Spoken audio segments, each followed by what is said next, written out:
we recently introduced the Needle Minder of the Month Club for 2026. And at that time, we hadn't received our boxes, but they just arrived. About 4 or 5 days ago now, we opened up our first one and quickly made the cross stitch inside, which I will show you shortly. But let's do an unboxing. I like surprises, and I really like affordable surprises, and this meets all of that. Thank you, Beverly McCullough of Flamingo Toes. We're used to your beautiful fabric from Riley Blake and all your cute needle minders. You have so many of them. I love them all. A needle minder is a great way to add cuteness and keep track of those needles, because we all know when we find our favorite cross stitch or embroidery needle, you want to keep track of that. So we're going to do an unboxing. We can see what's inside, and then you have a decision to be made. Is it cross stitch or hand embroidery, or maybe both? And I love that Deb gives us the opportunity to do both and provides a pattern. And there's something new she's added as well. At least I've heard it's true. Let's see if it's true inside the box. And that's an iron-on transfer. So another cute pink box. Let's see what we can find inside. And this will be true of each month, that we will have the same format where we get brand new skeins of beautiful embroidery floss. I love having a brand new skein of embroidery floss. It's very exciting. And of course, at the end, when we're done with our project, you're going to have embroidery floss left over. Use the DMC bobbin keepers. We have them in the cardboard, we have them in the plastic, to keep track of that. And you can write the number either on the cardboard or with a permanent marker on those plastic, they're called floss bobbins, to keep that, right? You can start building up your embroidery floss stash. We all love that. The needle minder, this is a new needle minder we get to keep every single month. It's a new one. Look how cute this is. The American flags with fireworks, it's just beautiful. So we get to add that to our assortment here. And inside we have a pattern in full color. It looks like, oh, it's something else too. Let's see what this is. And I think what I would do if I don't get my project done in one fell swoop, which often I wouldn't, as I work on the project and I'm kind of not ready to complete it yet, put it back in the box with the floss and anything and kind of keep it clean and out of the way, right? So I love that there's a beautiful box to kind of keep everything organized. Let's see what we've got here. It says she was welcoming us to a year of stitchy surprises. What's in the box? I love that. A few fun details of the year ahead, letting us know cross stitch samples will be shown on white 14 count Aida cloth. And we have all kinds of Aida cloth. I've got some samples with me here. This is the Lori Holt vintage cloth on the 14 count, but we have different counts. You could use linen. We have white, we have the mottled and everything in between. Check that out. Embroidery designs, it looks like she stitched that on the Dainty Daisy basic vintage, I think pastel on cloud is what that is, and that should be on the website as well. And she's talking about some hoops. And of course, you can always go visit her website, flamingotoes.com. Bev is an amazing all-star. This is her whole heart. This is her life's work. And I love getting to see her. I got to see her in Chicago at H&H. Always so bubbly, effervescent, creative, and just loving. So we love you, Bev. If you can't tell already, I love Bev. Okay, let's look inside what she has for us here.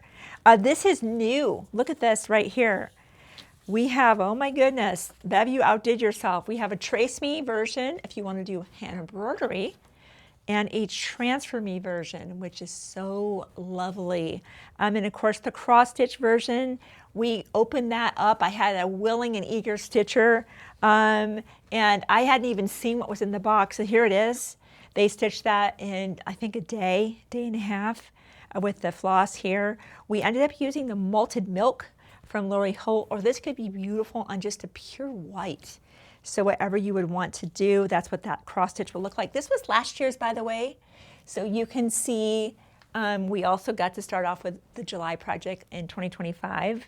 And when I got this done, I went ahead and framed that. This is the Paisleys and Polka Dots kit. I did a video on how to put it together, how to spray paint it, kind of get it prepared, and how to get these kind of frames so you can have something to display. And you can, of course, be switching this out each month. So isn't that cute? Another idea of just how to display that. Okay, that's the cross stitch version. If you want to know how to cross stitch, I filmed a Learn to Cross Stitch. I've done 2 videos on that. Be sure to check that out. These are my favorite needles for cross stitch right here. Peacemaker's Tapestry, size 26. I like size 24 too, that works.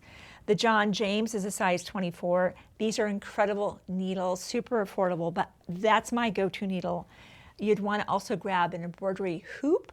Sometimes I do something called stitching in hand. So if you're comfortable with that, you don't need a hoop. But if you're like, I want a hoop, I want an extra pair of hands, grab a hoop, whether you're going to be wood or plastic or metal, whatever you want. But that is my combination there. And then be sure to check out the Learn to Cross Stitch video. But let's talk about maybe you want to do embroidery. Okay, notice she gave us a Trace Me version and a Transfer Me version. Transfer paper like this usually only transfers 1 or 2 times before it loses its transfer capability because it transferred the ink, right, to your fabric. It's very important you hold still. You're very still on that and that you don't smear anything. So this is a permanent situation here when you use the Iron Me version. I don't know if I've been saying that right. When you use the transfer, the iron-on transfer, it's permanent. If you're going to be using the Trace Me version, maybe you are uncomfortable doing the iron-on transfer, or you've already transferred a couple times, weren't happy with that, or you've already done it and you want to maybe do this a 3rd or 4th time. This is where we would be using a light source like our light pad. We would be getting our background fabric, right? We turn everything on nice and bright. And this is where I'm grabbing my friction pen and I just begin tracing. The embroidery that I can see here is a backstitch and some French knots. I'm going to take you through that, so stay with me at the end if you would like to see me do that stitching so you can get comfortable with that. And we have a guide too. This is embroidery and crazy quilting. There are so many stitches in here. This is very simple. Backstitch and French knot, I'll take you there. You don't need to grab the book, but if you're like, ooh, I want to do some more hand embroidery, check it out. It's a great resource. I love that. It's kind of like the Bible of embroidery. Okay, but let's say we're like, oh no, why would I trace if there's an iron-on transfer? I hear you. That's what I would be saying too. So in that instance, we don't need a light source. I'll just put that aside for the moment. And we're going to plan on using that iron-on transfer that Deb has provided for us, which is such a blessing here. So of course we're going to have our background fabric right side up, and I'm going to have that on my mat. I'm going to make sure my fabric is nice and pressed out. And depending on the size of hoop that you're using, you might want a bigger piece of fabric than that, because if you're going to be using a hoop like this, you just maybe want a little more space around that to be able to get everything nice and taut. So that's just something to think about. And of course, you're going to be using your own fabric. She did make a recommendation here, as I read, about doing the hand embroidery version on the Dainty Daisy Basic Vintage Pastel on Cloud. It's beautiful. I've seen that fabric, and again, we should have plenty of that fabric in stock. All right, let's do the transfer. I'm going to put the tracing version aside because I love the convenience of this. We're just going to place this on about the middle, and we're going to iron here. Okay, my goal, so I avoid the temptation to iron, instead I do the pressing, is to let go of the iron, and I'm just going to move that over and try to keep that in place for about the same amount of time, and we'll see what we get here. We're living this in real time together right now, but I love the idea of having to skip the step so we can get to the fun, kind of like laser cut shapes, right? We love skipping that step. So let's have a look how we did. Oh my goodness. Deb, you are absolutely incredible that how clear that is. Now, What I just noticed though is the words that say transfer me also went to the fabric. So I'm going to make a recommendation in real time right now that before you make that transfer, cut away the part that says transfer me. Otherwise, it's going to be up here. Now, maybe what we could do, since it's now there, is if you've got an extra piece of fabric, you could either do the transfer again. In fact, I do have an extra piece of fabric. Let's see how well it transfers the second time, and I have a feeling it's going to do a great job. Let's just do the transfer once again, because that was so bold. There's definitely going to be transfer left over. But let's say that this was the only piece of fabric you had. You could put a cute little embellishment here, a button, maybe a little flag there. You just make it up, right? That's what we do. You make it work. And look at that, we have another transfer, so we could just go with that version. So it gave us at least 2 solid transfers, and I bet there's another one in there. But that's why you also have the other version. If you want to keep making this again and again, you could. All right, now that we have done this, now what? Let me put the cross stitch version aside because I've already filmed a how-to, but I've never done really in this series a how are we going to do the embroidery version. I'll just grab some black, and I'm not going to be using the tapestry or John James because those needles are intentionally dull at the tip. And the reason why they're duller at the tip is when we are doing cross stitch with Aida, we don't want to be going in between the holes of Aida cloth. We want to go in the holes of Aida cloth. And that's why we like a slightly dulled tip, so that that is seeking the hole and not somewhere in between. However, with embroidery, we want very sharp needles. And for me, it's the Richard Hemming size 4. That is my go-to needle every single time. They're incredibly affordable, just a couple dollars. You get 12 needles. I mean, one pack's gonna last you years if you don't lose them. But that's what the needle minder is all about. So what I like to do, I like to do hand embroidery with 2 strands. And because I don't like tying knots, my convention, just like it is for cross stitch, is to take a length that is twice as long as I would normally do. I will make that cut. This is a 6-strand embroidery floss. So the first thing I do is I grab out 1 strand and I start pulling this out just like that. With the leftover, I wrap this up, put it aside. Now I'm going to grab for my needle. As I'm getting older, I'm finding a few more challenges getting that needle threaded. If that's you and you need the Clover needle threader, grab for that. But I grab both ends up like this.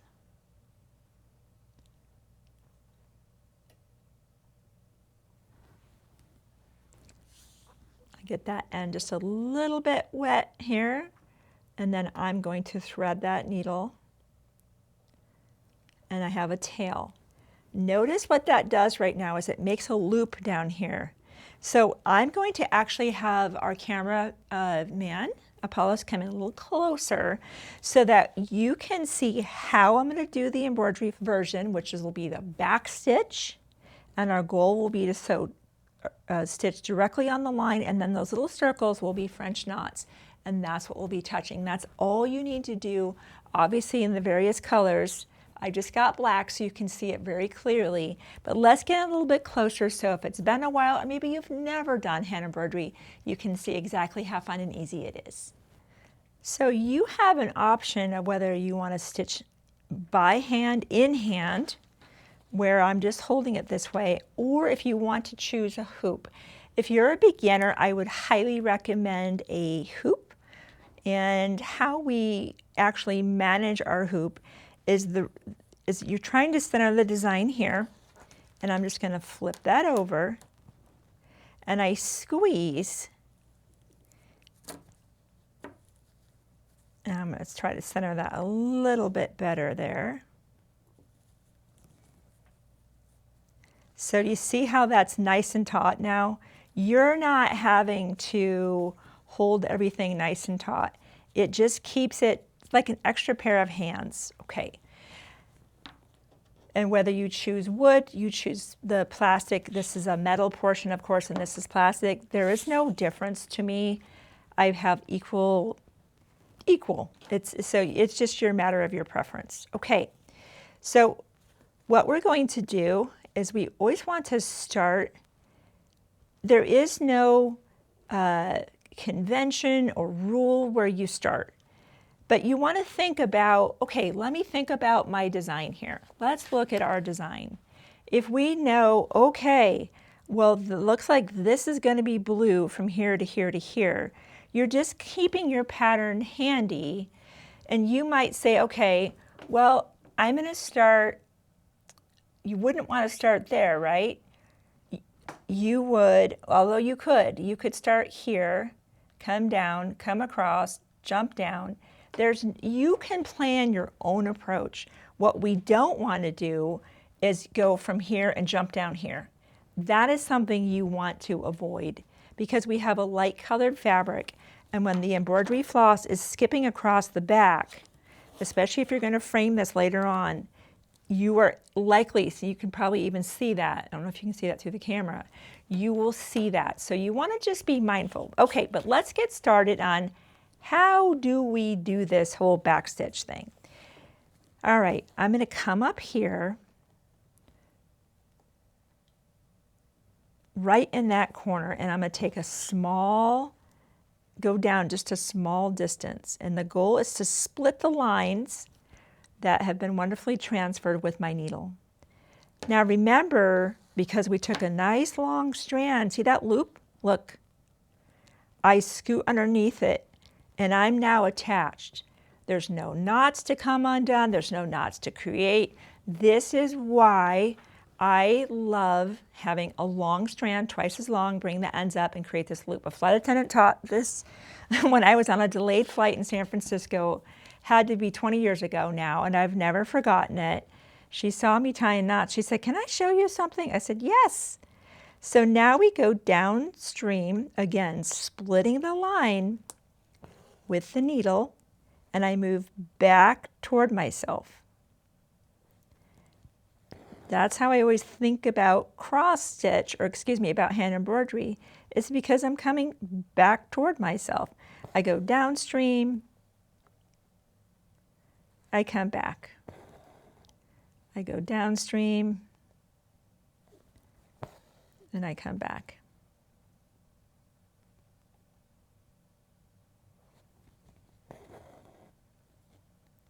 You just keep going. It's very relaxing. I love doing hand embroidery. One of the things that I've always thought was a big chore was tracing the design. So having an iron-on transfer means you jump into the fun, and it's perfect, right? We're not having to worry about the stress of it not being traced perfectly. I love that. And then we just keep coming back. And I'll do one more time.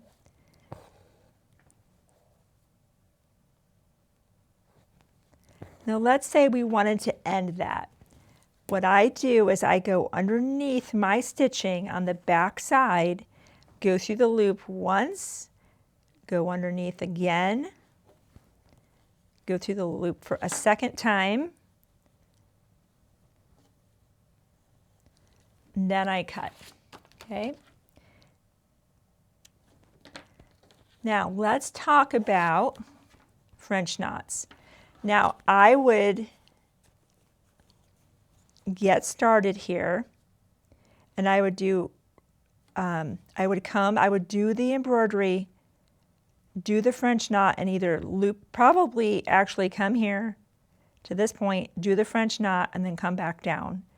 Come out here, do the French knot, come back down. Because we don't want to be jumping around for that same reason. Now, I am going to, in this instance, tie a knot versus starting and having to thread all over again. There's nothing wrong with a knot, but make sure it is secure, and I scoot that all the way to the end like that. Now, if we're going to do a French knot, which we are, we're going to come up. I'm going to have the embroidery floss coming to the left. My needle is in the front. I'm going to wrap around the needle once, wrap around the needle twice, pivot back down, scoot my knot down, hold that taut until the very end when I have to let go, and that's a French knot. Now, I will just jump over here so I can show that to you again. I would not do that in real life. I would go back down, do my back stitch, come out here, do my French knot. So let's just pretend we're out there. Make it all nice and taut. Let's do that again.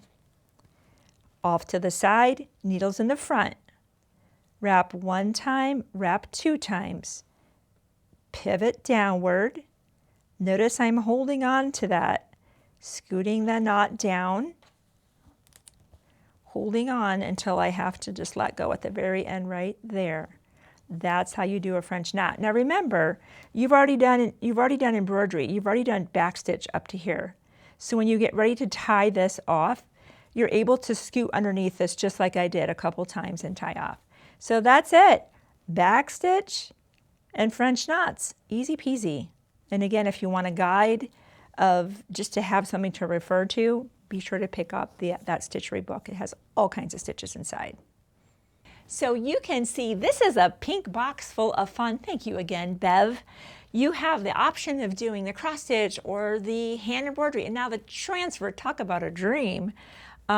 So incredible, and you have enough embroidery floss to do both, and a needle minder to keep track of your favorite needle. So which is it? Or maybe it's going to be both. But all I know is we don't actually know what the cross stitch and the design is from month to month. I'm right there with you, eagerly anticipating what the next one is. We have a limited amount of spots. This just kicked off. If this speaks to you, that quietness of being able to do cross stitch or hand embroidery or both, head to the shabbyfabrics.com website. I know these limited kits will go very quickly, these limited spots in the program. And every now and again, somebody needs to drop out of our program, could be family emergency or whatever that is. So there are some limited kits left over from 2025 that you can pick up. And who knows, there may be some extra kits left over from 2026. But if this was me, just get in the program. How lovely to look forward to a surprise, a beautiful design, an exclusive needle minder, and well, a whole bunch of fun. So thanks for letting me do the unboxing with you and show you just how special the Needle Minder of the Month Club is. Thank you again, Bev, your team, and everything you do to bring joy and happiness to the quilting and sewing community.